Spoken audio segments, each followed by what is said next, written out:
Breaking: North Korea just threatened to shoot down U.S. planes, tensions at all-time high.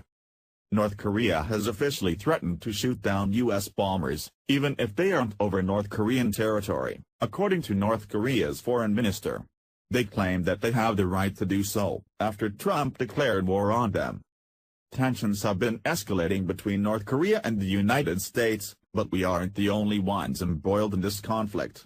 China, South Korea, Japan, and even Russia have expressed concern over the mounting situation, and have collaborated to stop the rogue nation from developing nuclear weapons.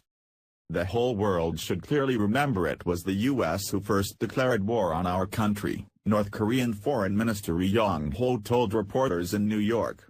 Since the United States declared war on our country, we will have every right to make countermeasures, he said.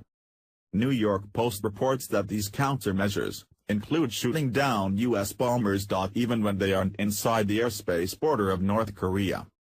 The threats came a day after a North Korean parliamentary committee sent a letter to several international parliaments condemning Trump's saber-rattling. The letter sent Sunday condemned Trump, calling his speech at the UN last week ignorant.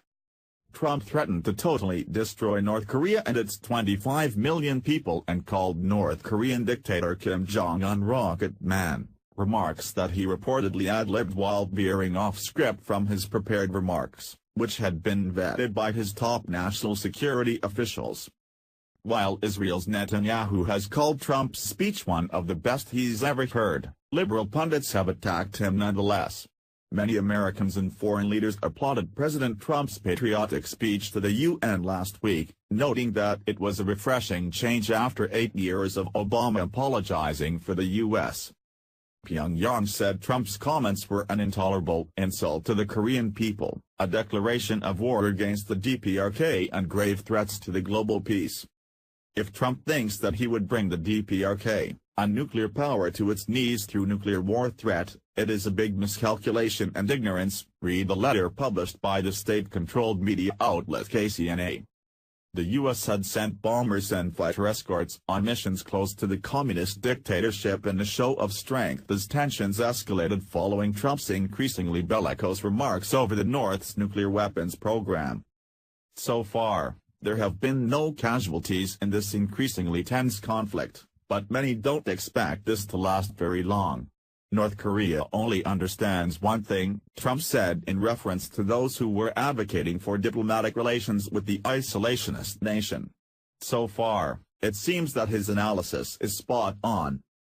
Despite UN sanctions decimating the North Korean economy by over 70%, they have still refused to halt their nuclear testing program. Japan, South Korea, and even China to an extent, have made it very clear that they will not tolerate a North Korean crisis, and that any and all aggression will be met with swift countermeasures. Trump has also threatened to rain down fire and fury, unlike which the world has ever seen, and while most men and women in our armed forces would rather avoid a physical conflict, it seems that a battle between the North Korean mini-tyrant and #MAGA tweeting POTUS is inevitable. If you think that President Trump should show no mercy to North Korea, please give this article a share. Thank you and God.